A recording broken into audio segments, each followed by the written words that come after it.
Today we're talking about burnout. As the most burnt out corporate consultant in the world, I naturally have a lot of insight on this topic, collected from years of painful personal experiences. Now, in 2019, the WHO classified burnout as an occupational phenomenon resulting from unsuccessfully managed chronic workplace stress with three key features. First is the feelings of energy depletion or exhaustion. Second is the increased mental distance from one's job or feelings of negativity or cynicism related to one's work. Really starting to feel like I'm discussing myself here. And the third is the reduced professional efficacy. In other words, you can't perform as well as you used to. So when I first heard about this idea of burnout, I thought it was pretty cool and admirable. I didn't have the discipline to push myself that far. So I thought if I could work so hard that I essentially worked myself into a state of depression, that must be an achievement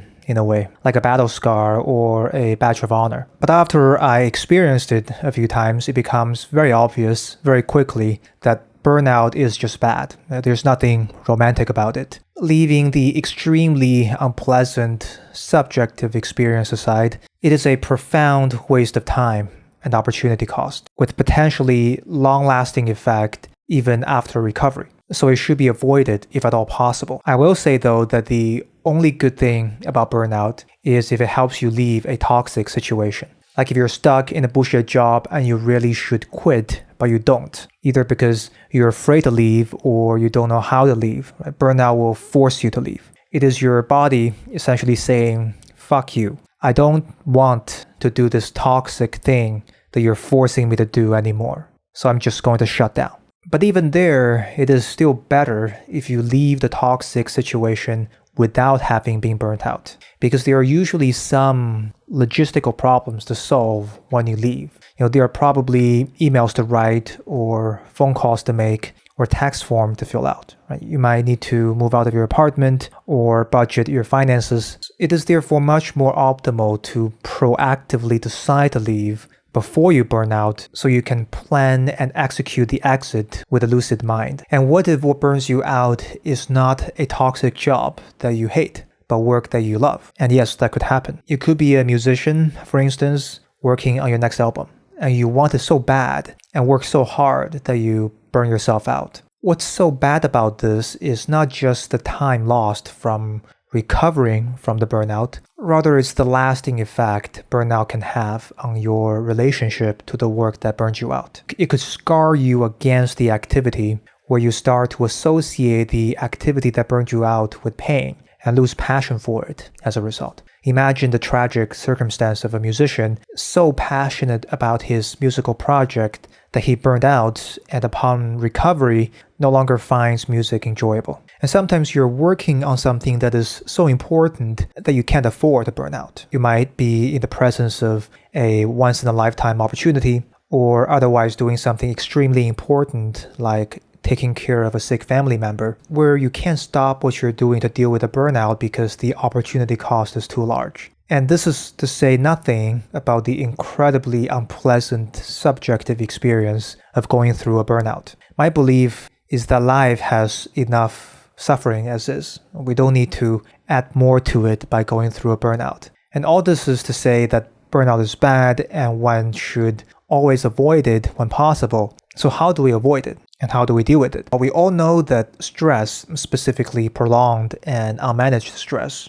causes burnout. And stressors in life are not always within our control. But one variable that we do have control over is dopamine. Although dopamine's role in burnout is not talked about as often as stress, it is a significant factor. Andrew Huberman says that dopamine is the only currency of the brain. This is really important. Dopamine is a currency, and it's the way that you track pleasure. It's the way that you track success. It's the way that you track whether or not you are doing well or doing poorly. This is because it is the neurochemical that is responsible for our motivation to pursue any activity, both work and play. As a very crude but fast summary, each of us has a pool of dopamine available to be released. When we pursue something, we release dopamine from this pool. And if we do these dopamine-inducing activities continuously without giving this pool time to replenish, eventually we deplete this pool. This is why work hard, play hard is not a sustainable lifestyle. Let's say you love your work and you work really hard and you make $1 million. Then after work, you go out and party with your friends. Then you go on a vacation and climb Mount Everest. Then you go run a marathon. Then you go back to work and make another $1 million. Eventually, you think, I just don't find life enjoyable anymore. I don't feel as motivated to pursue things as I did before. Life seems to be losing color for some reason. I'm just so tired. Well, yes, you're burnt out. It might be counterintuitive to be burnt out by doing something you love, but that does happen when you are doing these extremely dopamine-inducing activities without sufficient rest that allows dopamine to replenish. So instead of work hard and play hard, prioritize. Decide what is important to you right now and invest your dopamine capital into that activity only. If work is what matters to you right now, then skip the party this weekend. Just work hard, then rest. Once you're done with your project and decide to take a break from work and enjoy life more, then go out and party. But just play hard, then rest. Do one hard thing at a time. No pun intended. Another tool is to recognize that burnout exists on a spectrum. You can experience different levels of burnout, and the more burnt out you are, the more intense the suffering and the longer it takes to recover. So it is useful to develop a body awareness to know when you're just starting to become burnt out and rest as soon as possible. Resting saves time rather than costs time in this case. Because if you're beginning to burn out and you force yourself to keep working, you will just wear yourself out even more and eventually takes more time to recover. So you need the discipline to stop yourself from working and force yourself to rest when it is time to rest. And it's not always easy to force yourself to stop, especially when you care about the project deeply. I experienced this recently when I was working on the A Day in the Life of a Burnt Out Corporate Consultant video. At the time, it felt like the best thing I have ever worked on, and I couldn't wait to release that particular MP4 file into the world. So I was so obsessed with it every day, trying to finish it as soon as possible. So when I felt myself getting worn out by it, it was very hard to stop myself. I'm glad I did though.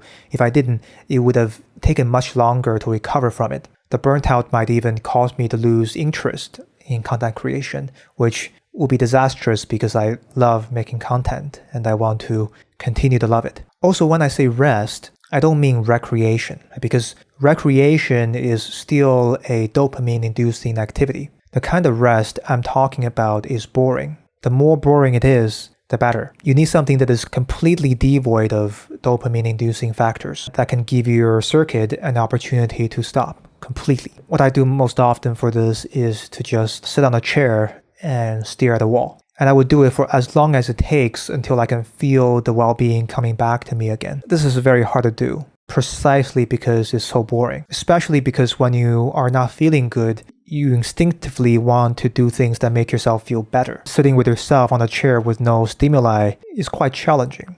I would feel the urge to play video games or check on my phone, for instance, which is why it's so important to have the discipline to stop yourself, because doing something fun while resting would only prolong the amount of time it takes to recover. So prioritize how you're spending your dopamine capital and rest when you detect an incoming burnout. If you find yourself in a toxic situation, avoiding burnout allows you to have the lucidity to plan and execute your escape. And if you have the good fortune to work on something you love, avoiding burnout allows you to continue working on it for the long run. Hope that helps. Thanks. Bye.